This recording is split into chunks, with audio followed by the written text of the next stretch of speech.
everyone, it's Ollie, and I am back for another Top 5 Wednesday. So, this is yet another change of scenery, but I'm just sort of trying things out.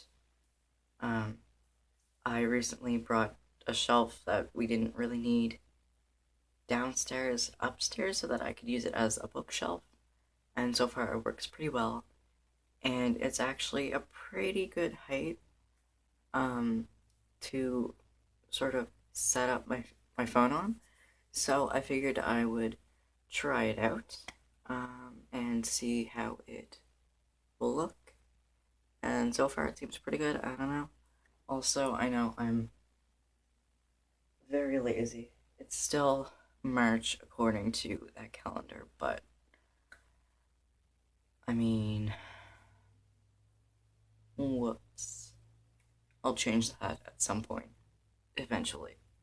So the topic for this week's Top 5 Wednesday is summer reads. So the books that I picked for this list are very summery feeling, very nostalgic, and a few of these I haven't read, but they just seem like really summery sort of books, like they're like contemporary-ish, and they just sort of seem summery. So yes, let's just go right into it.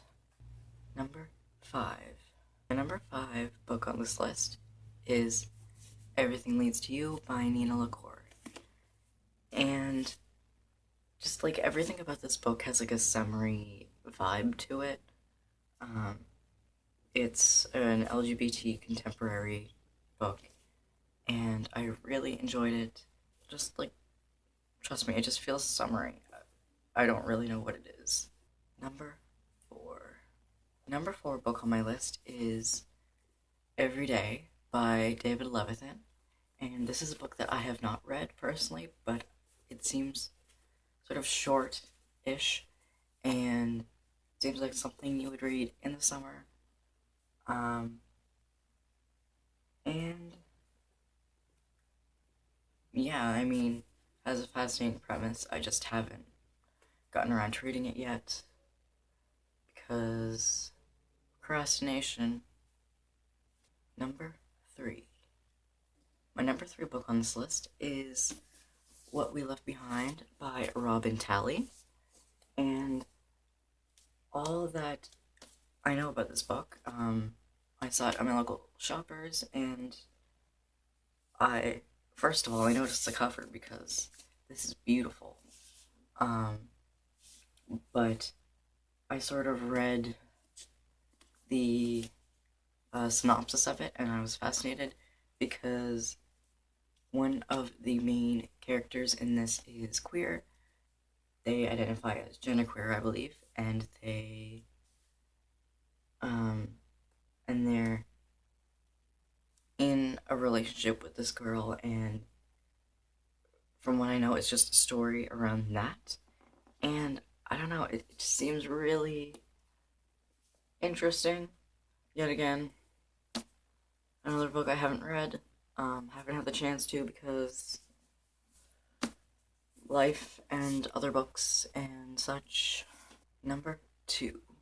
The next 2 books are actually series, and both of these have a huge nostalgia factor for me, and I just associate these series of books with summer because I probably read quite a few of them in the summer, so that's mostly why. The series that is number 2 on my list is the Warriors series by Aaron Hunter, and I can't remember how long ago I started reading these books, but I believe it was sometime junior high, but I was fascinated by the whole cat thing, and even to this day, the idea of it still fascinates me. I've only read like a few books into the series, because there's quite a few series within the entire series, if you know what I mean. There's like the 6 main books, and then there's sort of a next generation, etc. And there's also special edition books centered around just one character for the most part.